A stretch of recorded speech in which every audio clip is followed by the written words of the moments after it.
Lorsque je me préparais pour ce message, je me demandais qu'est-ce que je peux bien prêcher. Si ce serait mon dernier message, exemple, ici même à Saint-Hyacinthe, c'est la dernière fois que j'ai l'occasion de prêcher, qu'est-ce que j'aimerais vous prêcher?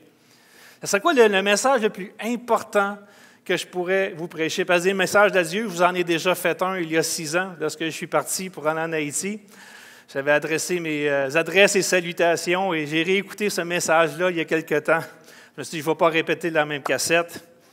Vous les connaissez déjà. J'espère vraiment que vous allez grandir dans la foi, qu'on va entendre des bonnes nouvelles, des bons rapports venant du Carrefour chrétien des Mascoutins dans les jours, les semaines, les mois et les années à venir jusqu'à ce que le Seigneur revienne. Alléluia, qu'on puisse persévérer dans la foi.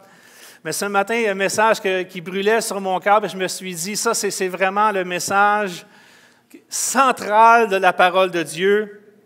Et j'aimerais qu'on puisse tourner ensemble, si vous voulez bien, dans 1 Corinthiens, chapitre 1, les versets 17 à 24. Donc, 1 Corinthiens, chapitre 1, versets 17 à 24. Et vous pouvez tourner dans vos Bibles ou vous pouvez lire avec moi derrière. C'est l'apôtre Paul qui écrit tout simplement ceci: « Ce n'est pas pour baptiser que Christ m'a envoyé, c'est pour annoncer l'Évangile, et cela sans la sagesse du langage, afin que la croix de Christ ne soit pas rendue vaine. Car la prédication de la croix est une folie pour ceux qui périssent, mais pour nous qui sommes sauvés, elle est une puissance de Dieu. Ainsi, il est écrit, « Je détruirai la sagesse des sages, et j'anéantirai l'intelligence des intelligents. » Où est le sage? Où est le scribe? Où est le disputeur de ce siècle? Dieu n'a-t-il pas convaincu de folie la sagesse du monde? Car puisque le monde, avec sa sagesse, n'a point connu Dieu dans la sagesse de Dieu, il a plu à Dieu de sauver les croyants par la folie de la prédication. Les Juifs demandent des miracles et les Grecs cherchent la sagesse. Nous prêchons Christ crucifié. Scandale pour les Juifs et folie pour les païens, mais puissance de Dieu et sagesse de Dieu pour ceux qui sont appelés tant Juifs que Grecs. Amen. Le titre de mon message ce matin, c'est Christ crucifié. Il n'y a pas de message plus important que celui-là. Ce matin, j'aimerais vous faire réaliser qu'il n'y a pas de plus grand message que celui de Christ crucifié. C'est le message central de toute la Bible, autant de l'Ancien Testament que du Nouveau Testament. Toute la Bible et l'histoire de l'humanité reposent sur le Christ crucifié. L'Ancien Testament nous a annoncé la venue de Jésus, ou si vous préférez, tous les événements qui devaient se produire avant la venue de Jésus, et nous parle de la cause pour laquelle Christ a été crucifié. Et tout ce qui vient après la crucifixion de Christ, naturellement, nous parle de pourquoi et de pour qui il a été crucifié. Donc, il est clair que l'apôtre Paul veut mettre un emphase vraiment important sur ce message. Christ crucifié. Si on remet un petit peu dans le contexte, qu'est-ce qui se passe dans l'Église de Corinthe? Le texte commence très rapidement avec une situation dans l'Église de Corinthe. C'était une Église jeune, c'était une Église qui débutait. Et malheureusement, dans cette Église-là, il y avait des divisions, il y avait des conflits. Et les chrétiens portaient une importance exagérée sur qui les avait baptisés. Hein? Des fois, on peut apporter trop d'importance à des détails comme celui-là. Et il y en a qui disaient, naturellement, qu'ils étaient de Paul, d'autres d'Apollos, d'autres de Christ, d'autres de Céphas. Et c'était important pour eux autres. Ils s'identifiaient avec celui qui les avait baptisés. Leur pensée était « j'appartiens à cette personne-là ». Donc, on peut voir ça d'une autre manière aussi. Des fois, il y a des gens qui peuvent dire « moi, je suis de pasteur un tel parce que j'ai venu au Seigneur, moi, sous le ministère du pasteur un tel ». Et ça, à Saint-Hyacinthe, avec une église, avec autant d'histoires que celle de Saint-Hyacinthe, qu'on va célébrer encore au mois de septembre cette année, on l'entend souvent. Oh, dans le temps du frère Samson, dans le temps du frère Daigneault, dans le temps de pasteur Dave, dans le temps de pasteur Marc, dans le temps de tous les pasteurs qui sont passés, pasteur Gabi. On dirait qu'il y a des chrétiens qui s'identifient à l'époque où ils sont venus au Seigneur. Et c'est bien quand même d'avoir un certain respect, une certaine reconnaissance pour la personne à laquelle on est venu au Seigneur, qui nous a annoncé l'Évangile et par lequel on a entendu, on a été sauvés. Mais d'avoir de la reconnaissance, c'est bien. Mais est-ce qu'un de ces gens-là, un de ces personnes-là, est mort à la croix pour vous? Personne. Il n'y a pas aucun pasteur au Québec qui est mort à la croix pour vous. Pas même la personne qui vous a baptisé dans l'eau est morte pour vous. Il y a juste une seule personne qui est morte à la croix pour vous, puis c'est Christ.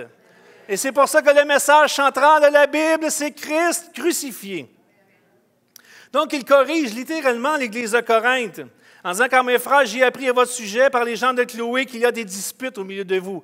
Je veux dire que chacun de vous parle ainsi, moi je suis de Paul, moi d'Apollos, et voilà. Christ est-il divisé? Paul a-t-il été crucifié pour vous? Ou est-ce au nom de Paul que vous avez été baptisés? Et Paul même se réjouit jusqu'à un certain point du fait que lui-même n'a pas baptisé tant de personnes que ça. Lorsqu'on regarde les Écritures, on voit qu'il a peut-être baptisé 2 ou 3 personnes, tout au plus, ou une famille. Donc, autre point de clarification concernant le contexte dans lequel Paul écrit ce texte-là à l'Église de Corinthe est celui-ci. La ville de Corinthe, c'est une ville située en Grèce, naturellement, puis ça n'a pas changé, là, c'était comme ça dans l'Antique, c'est encore aujourd'hui dans le monde moderne. Corinthe est encore en Grèce, puis je ne pense pas qu'il prévoit déménager bientôt. Donc, Corinthe est en Grèce. Et Corinthe, c'est une ville portuaire, c'est-à-dire que c'est une ville centrale de la Grèce. Là, il y avait beaucoup de trafic, de marchandises et tout ça. Tous les bateaux arrivaient à Corinthe. Et donc, il y avait toutes sortes de monde qui vivaient là à Corinthe, toutes sortes de cultures, toutes sortes d'arrière-plans qui vivaient là dans la ville de Corinthe. C'est une ville portuaire, c'est une ville où on fait du commerce. Et l'Église de Corinthe en est à ses débuts, comme je le disais tantôt, d'existence après que Paul y a annoncé l'Évangile. C'est l'apôtre Paul lui-même qui a fondé, qui a établi cette Église-là. Mais lorsqu'on regarde à la population qui était là à Corinthe, on remarque qu'il y avait 3 types de croyances. 3 types de croyances, on peut dire dans les grandes lignes, qu'on pouvait retrouver à Corinthe. Il y avait premièrement, il y avait des croyants, il y avait des chrétiens. Il y avait des chrétiens qui étaient là. Ceux qui croient en Jésus-Christ comme étant le Seigneur et Sauveur de leur vie, qui croient que Jésus est né de la Vierge Marie par la puissance du Saint-Esprit, sans péché, mort à la croix à notre place pour payer le prix de nos péchés, ressuscité le 3e jour, assis à la droite du Père encore aujourd'hui, priant, intercédant pour nous et en train de nous préparer une place pour l'éternité. Ça, c'est les chrétiens. Amen. Mais il y avait un autre type aussi de croyance qui était présente dans la ville de Corinthe. Naturellement, il y avait des Juifs qui étaient là. Les Juifs, c'est ceux qui croient en Dieu comme nous, mais qui refusent de croire que Jésus est le Messie. Hein? Dieu refuse de croire que Jésus, c'est le Messie qui était là pour les sauver. Leurs croyances, souvent, et leurs pratiques sont fondées sur l'Ancien Testament, sur la loi, sur la Torah, sur tout ce qui se passe avant l'arrivée de Jésus-Christ. Leur texte biblique consiste à l'Ancien Testament en grande partie. La plus grande erreur, si je peux m'exprimer ainsi, des Juifs, c'est qu'ils ont été de croire que le Sauveur promis par Dieu était là pour les délivrer de l'esclavage, de la domination des Romains qui étaient à l'époque. À l'époque de Jésus, les Juifs étaient sous oppression. Ils étaient sous l'oppression des Romains. Ils étaient comme des esclaves des Romains. Et naturellement, eux s'étaient fait à l'idée que tout comme Moïse avait été le libérateur du peuple juif à l'époque des Égyptiens, à l'époque de Pharaon, eux s'imaginaient que le Messie promis, encore une fois, était là pour les délivrer de l'oppression des Romains qui étaient là à Jérusalem à cette époque-là. Mais Jésus n'était pas venu pour les délivrer de l'oppression des Romains, il est venu pour les délivrer de leurs péchés. Et ça, c'est un concept pour eux qui n'arrivaient pas à saisir. Leur idée était déjà fondée que ça devait arriver comme ça, puis à cause que ce n'est pas arrivé comme ça, bien, ils ont refusé de croire. Petite parenthèse là-dessus. Est-ce qu'on peut vraiment leur faire la morale à ce sujet? Parce qu'il y a encore aujourd'hui beaucoup de gens qui sont prêts à croire que Jésus est là, Jésus est présent, mais il est là pour pourvoir à mes besoins, il est là pour me guérir, il est là pour me donner une vie heureuse. Mais quand vient le temps de délivrer de nos péchés, ça, on dirait que c'est un petit peu plus difficile. On voudrait que Jésus nous fasse du bien, mais on ne voudrait pas l'avoir trop comme boss sur notre vie. Hein? On voudrait mener notre propre vie tout en ayant tous les bénéfices qui viennent avec. Et c'est un peu ça aussi que les Juifs pensaient. Donc, il y avait cette deuxième catégorie. Il y avait des chrétiens, il y avait des Juifs, puis il y avait ce qu'on appelait aussi à Corinthe des païens. Bon, qu'est-ce que c'est des païens? Dans le contexte de Corinthe, les païens, c'était les Grecs, naturellement, qui habitaient là à Corinthe. C'était des gens de la communauté grecque, des gens de la ville de Corinthe, qui étaient des Grecs qui vivaient là. Donc, les païens, c'est ceux qui ne croient pas en Dieu. C'est ceux qui ne croient pas en Dieu. La réalité, les païens, c'est tous ceux-là. C'est important de comprendre cette notion-là, parce que c'est la tendance encore aujourd'hui aussi. Les gens peuvent croire en Dieu, mais ils ne croient pas au Dieu de la Bible. Ils se forment toutes sortes de dieux, se forment des idoles, ils s'imaginent un Dieu à leur manière, selon leur cœur, selon leurs pensées. Ils inventent leur propre doctrine pour que ça puisse leur plaire à eux. Donc ça, pour eux autres, c'est leur Dieu. Et aujourd'hui, on en a des gens comme ça encore aujourd'hui dans notre communauté, partout au Québec, au Canada et jusqu'aux extrémités de la terre. Il y a beaucoup de dieux qui existent aujourd'hui. Mais il y en a un seul vrai Dieu, c'est le Dieu de la Bible. Donc, les gens se façonnent et s'imaginent un Dieu à leur manière. Donc, voici le portrait avec lequel l'apôtre Paul doit négocier. Il doit négocier dans cette situation-là. Le portrait est celui-ci. Il y a des chrétiens qui sont divisés, il y a des Juifs qui crient au scandale, puis il y a des païens qui le traitent de fou. C'est ça, c'est la réalité dans laquelle l'apôtre Paul est. Il est là à Corinthe, puis là, ce qu'il constate, c'est ça. Voici, là, moi, je dois exercer un ministère dans un contexte comme celui-là. Donc, quelle est la réponse de Paul face à cette situation? La réponse de Paul, elle est très simple. Nous prêchons Christ crucifié. Nous prêchons Christ crucifié. 1 Corinthiens, chapitre 1, verset 23, les Juifs demandent des miracles et les Grecs cherchent la sagesse. Nous prêchons Christ crucifié. Scandale pour les Juifs et folie pour les païens, mais puissance et sagesse de Dieu pour ceux qui sont appelés tant Juifs que Grecs. Amen. Quand tu prêches Christ crucifié, tu viens de clore le débat. Il n'y a pas de débat quand tu prêches Christ crucifié. C'est très simple, c'est basique. C'est le centre de la parole de Dieu, c'est le message principal de la parole de Dieu. Et ça, quand tu t'arrêtes à Christ crucifié, tout le reste vient de s'effacer, tout le reste vient de tomber. Du premier jour de la création dans la Genèse jusqu'au dernier jour du jugement dans l'Apocalypse, de la Genèse à l'Apocalypse, c'est Christ crucifié qui est la raison d'être. Il a été annoncé d'avance dans l'Ancien Testament par les prophètes, puis Jésus-Christ lui-même l'a annoncé alors qu'il était avec nous sur cette terre. Puis après sa crucifixion, la Bible nous dit qu'il est monté au ciel, qu'il nous a envoyé son Saint-Esprit, afin que nous aussi, à notre tour, nous puissions continuer de prêcher Christ crucifié. Yes, c'est bon. Je commence à avoir peur, là. Parce que ça vient-il me sortir autre chose?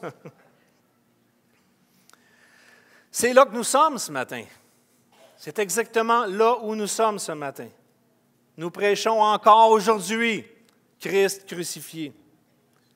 Christ crucifié, pourquoi nous prêchons Christ crucifié? Premièrement, parce que Christ crucifié rassemble les chrétiens. Ça rassemble les chrétiens, ça. Non, c'est vrai. Parce que peu importe quel est votre arrière-plan chrétien, ou de quelle dénomination ou organisation chrétienne vous faites partie, il y a un seul message qui vient nous rassembler tous, puis c'est Christ crucifié. Parce que si vous croyez que Christ a été crucifié et est ressuscité, eh bien, vous n'êtes pas des chrétiens si vous ne croyez pas ça. Si vous ne croyez pas que Christ est crucifié et ressuscité, vous n'êtes pas des chrétiens. Donc, on se divise pour pas grand-chose. Il n'y a pas grand-chose. Ça ne prend pas grand-chose pour nous séparer les uns des autres. Tout dépendamment de quelle église, de quel arrière-plan nous sommes, des fois, il y a des doctrines qui sont différentes. Il y a des enseignements aussi qui sont différents d'une église à l'autre. Il y a différentes manières de faire le baptême d'eau. Il y a de différentes manières de louer Dieu, d'adorer Dieu, de prier Dieu. Il y a des différences par rapport à l'architecture. Hein? Il y a été un temps, aller à l'église, ça signifiait aller dans des grandes bâtisses, des grandes cathédrales avec des clochers, avec des croix. Et un jour est arrivé, là, on a commencé à se réunir dans des centres d'achat, dans des cinémas. Hey, au début, là, quand ça a commencé, ça c'était « wow, hey, ça se peut pas, c'est pas ça des chrétiens ». Et des gens qui n'arrivaient pas à passer par-dessus cette limitation-là, puis ils disaient, on peut-tu se rassembler ailleurs que dans une église où il y a la pierre, puis là, il y a les gros clochers partout? Il y avait quelque chose qui se séparait, là. Sur l'habillement, la manière de s'habiller, sur la couleur du tapis. Ça on l'a déjà entendu. Des chaises avec des bras ou des chaises pas de bras. Hein? C'est étonnant de voir à quel point la diversité peut être une source de bénédiction ou de discussion. C'est très facile. Vous mettez un paquet de chrétiens ensemble pour organiser un buffet de Noël. Hein? C'est le fun d'entendre les conversations quand on organise un buffet de Noël. Hey, on va commander du poulet Saint-Hubert ou Scores? Hein? Sauce forte, sauce douce. Sandwich avec des croûtes ou sandwich pas de croûtes? Pain blanc, pain brun. Hein? Fromage jaune, fromage blanc. Gâteau au chocolat, gâteau à vanille.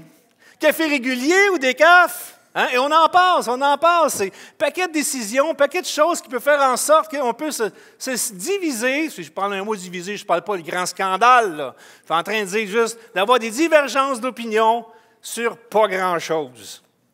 Mais le plus important de tous, c'est que nous sommes tous d'accord pour dire que c'est l'Église qui doit payer. Non, c'est pas ça que je voulais dire.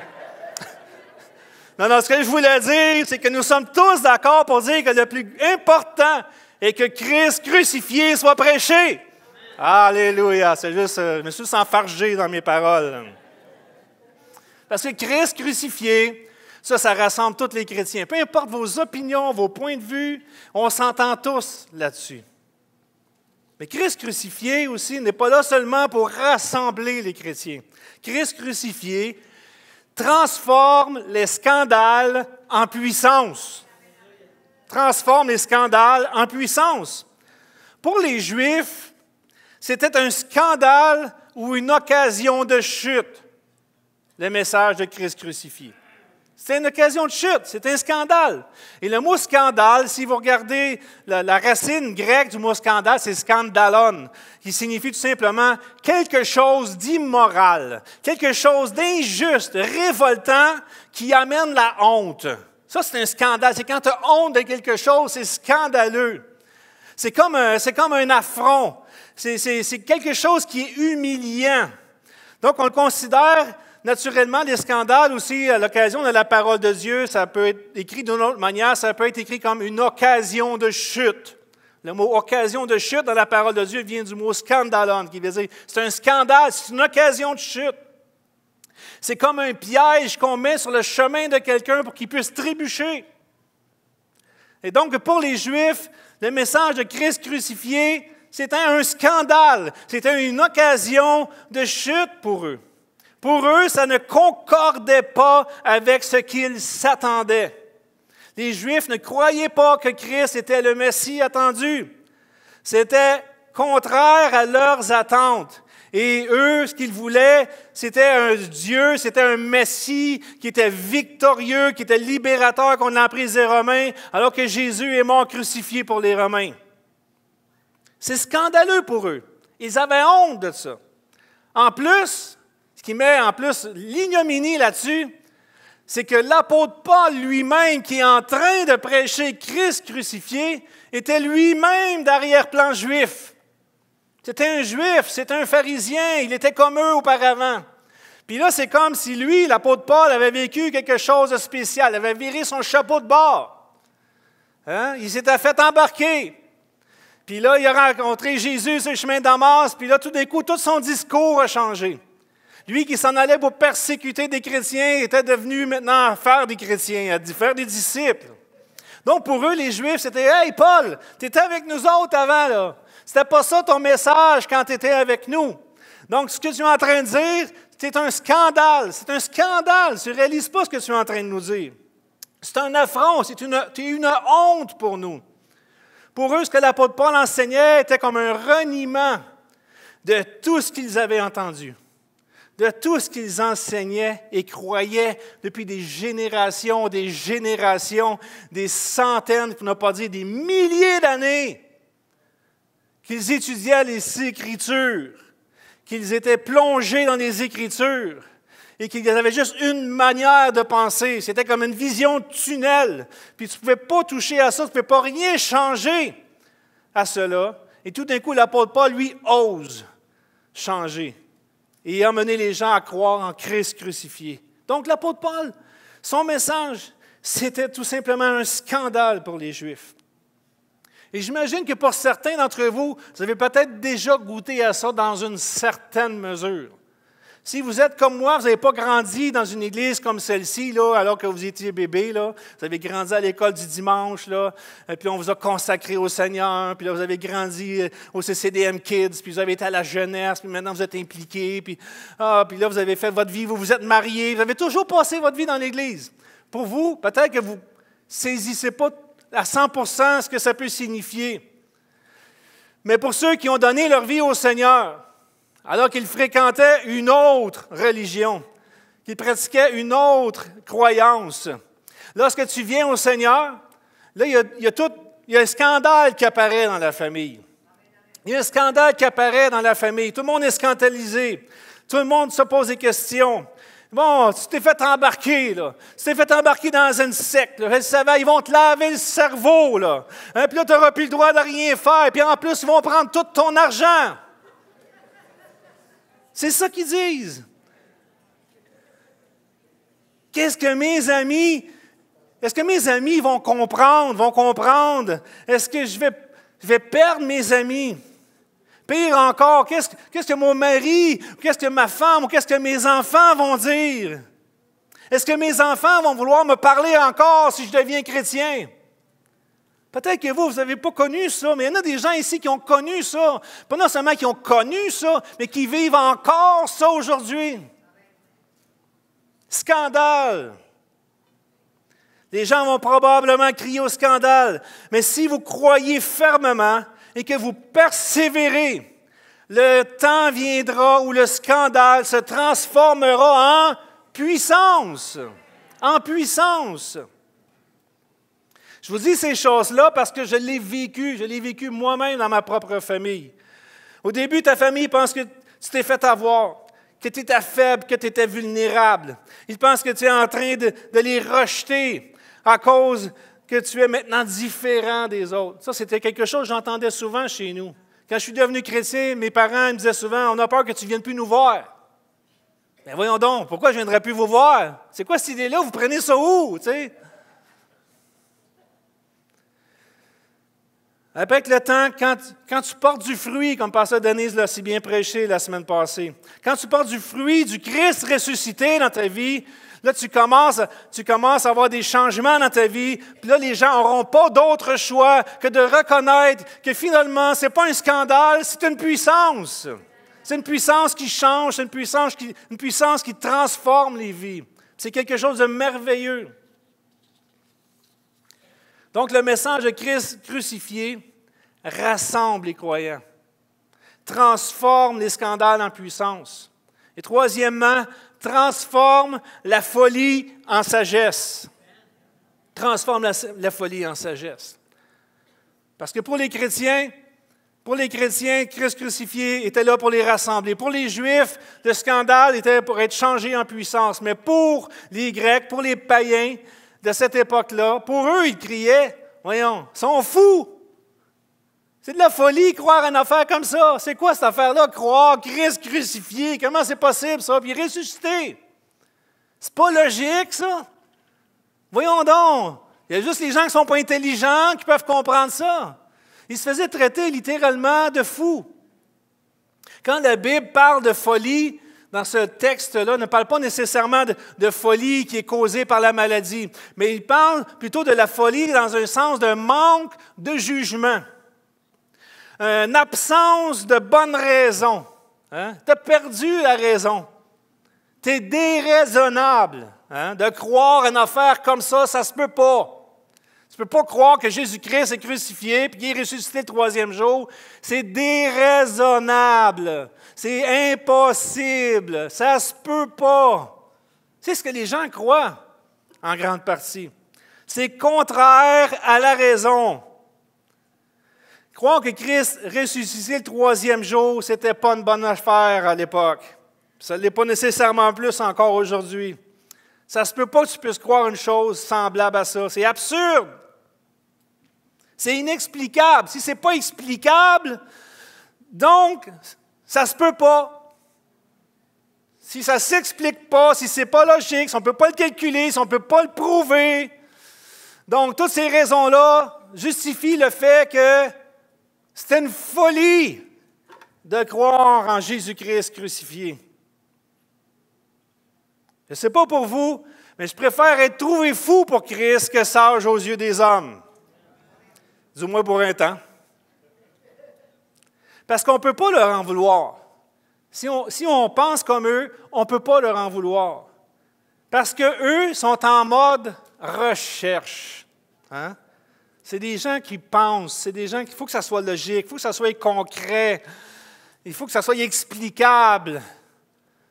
Donc, eux sont à la recherche. Ils ne sont pas nécessairement contre à 100%, mais à quelque part, ils se disent, j'aurais besoin, là. J'aurais besoin de réponses. Donc, eux sont en mode recherche. Ils recherchent à la recherche d'une vraie réponse à leurs questions. Ils sont à la recherche d'une vraie solution à leurs problèmes. Ils sont à la recherche du vrai sens d'aimer et d'être aimé. Ils sont à la recherche. Ils sont à la recherche d'un vrai sens à leur vie, à leur existence sur la terre. Ils sont à la recherche, ces gens-là. Les gens tout se passe ici, entre les deux oreilles, là. Tout ça se passe là, c'est ça que les gens font. Ils cherchent. C'est pas qu'ils ne veulent pas croire, c'est juste qu'ils ne peuvent pas croire. Parce qu'il n'y a pas de raison. Mais eux cherchent une réponse logique à cette pensée. Et la pensée que Dieu a placée dans chaque cœur humain, celle-ci, Dieu a mis la pensée de l'éternité dans chaque cœur. C'est ça que la parole de Dieu nous dit. Dieu a mis la pensée de l'éternité dans chaque cœur, dans chaque être humain. Un jour ou l'autre, tu vas essayer de trouver une réponse. De où tu viens? Qu'est-ce que tu fais ici? Puis où c'est que tu t'en vas? Hein, en bon québécois. Trouver une raison, un sens à tout cela. Puis à travers la recherche, des fois, à force de chercher, tu finis par trouver. Eux cherchaient une réponse logique à cette pensée-là, alors que la réponse se trouve au pied de la croix de Christ crucifié. C'est là la réponse. Continuons de prêcher Christ crucifié, frères et sœurs. Et le jour où ils écouteront leur cœur, plutôt que de leur raisonnement, peut-être qu'ils vont finir par accepter et d'être transformés et de transformer leur folie en sagesse. Transformer la folie en sagesse. Je vais inviter les musiciens à s'approcher tranquillement. Donc ce matin, on a compris que pourquoi l'apôtre Paul avait mis tant d'emphase sur l'importance de prêcher Christ crucifié. Parce que le message que l'apôtre Paul apportait était un message de rassemblement. Il voulait rassembler les chrétiens. Non seulement il voulait rassembler les chrétiens, mais il voulait aussi transformer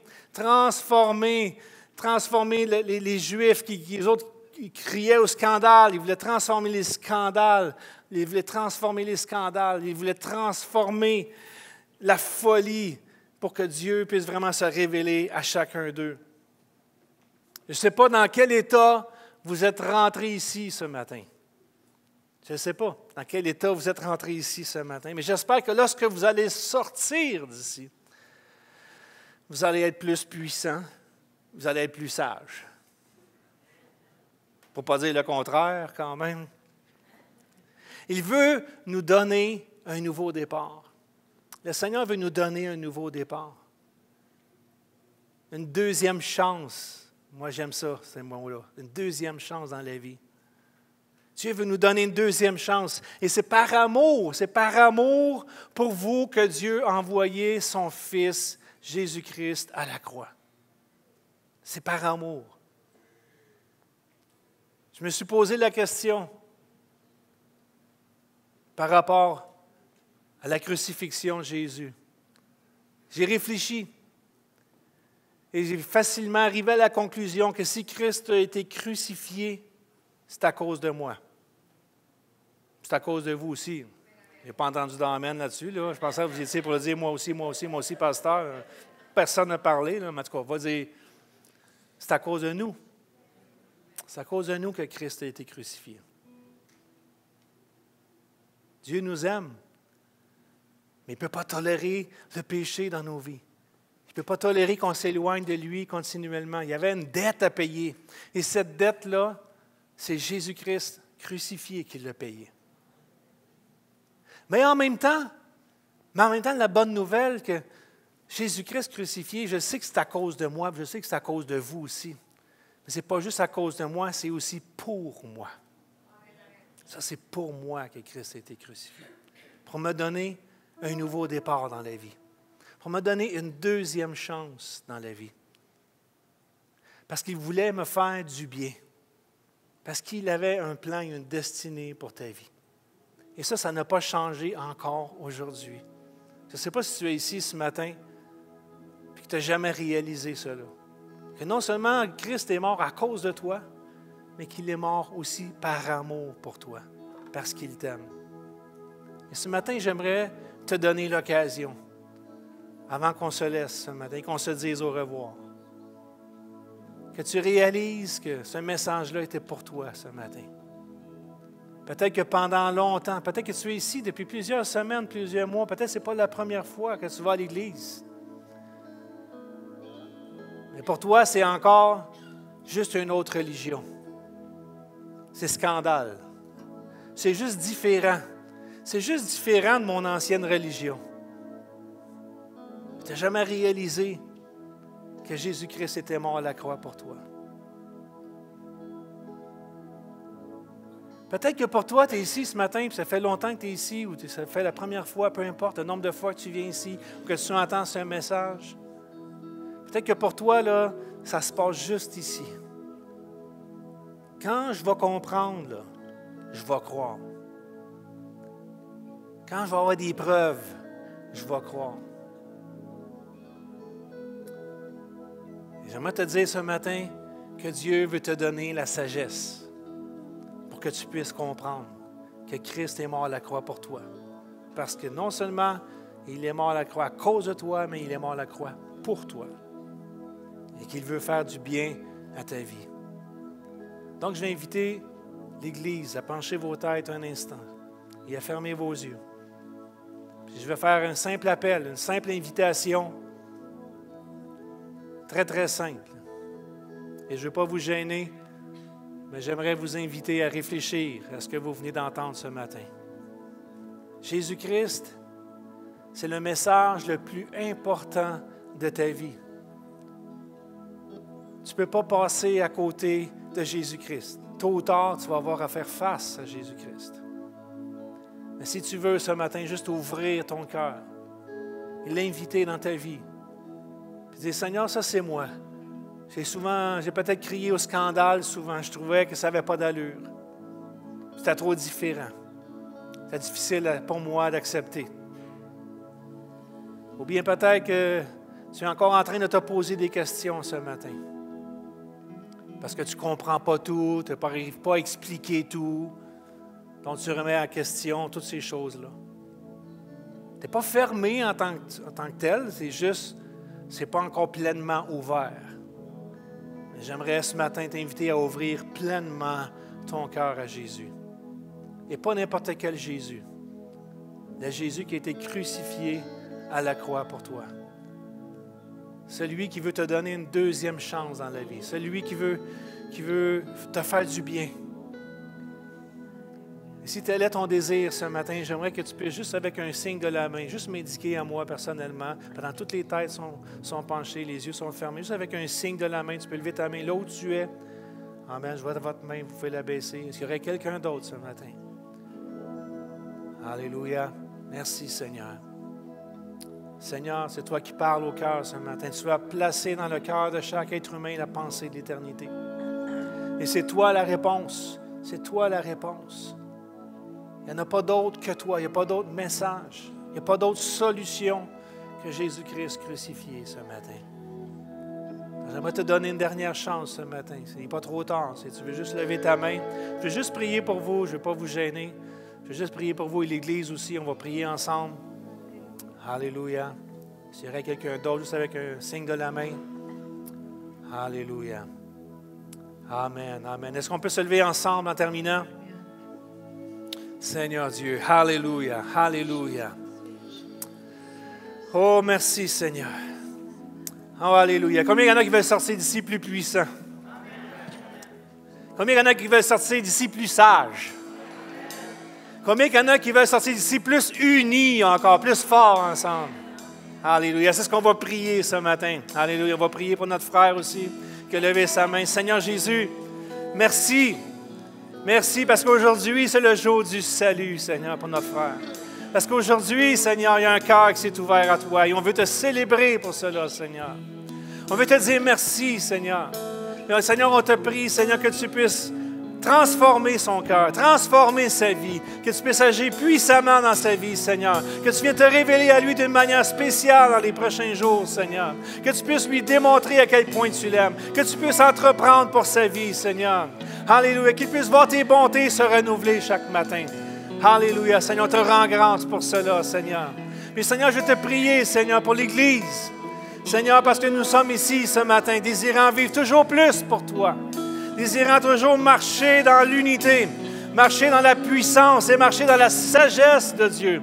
Alléluia. Seigneur, aide-nous en tant qu'enfants de Dieu, Seigneur, à toujours proclamer Christ crucifié. Alléluia. Que partout où nous allons, Seigneur, qu'il n'y a pas de discussion, Seigneur. Des discussions, Seigneur, par rapport aux détails, Seigneur. Par rapport aux choses qui sont secondaires. Mais Seigneur, que lorsque nous parlons de toi, Seigneur, que nous puissions diriger nos conversations et notre cœur sur un seul sujet. Christ crucifié dans nos vies. Christ crucifié pour la vie de chaque être humain sur cette terre. Et Seigneur, c'est ce que je prie ce matin au nom puissant de Jésus. Et tout le monde dit Amen et Amen. Alléluia. Chantons ensemble ce dernier chant. Alléluia. À la croix, je me prosterne ce matin. Alléluia.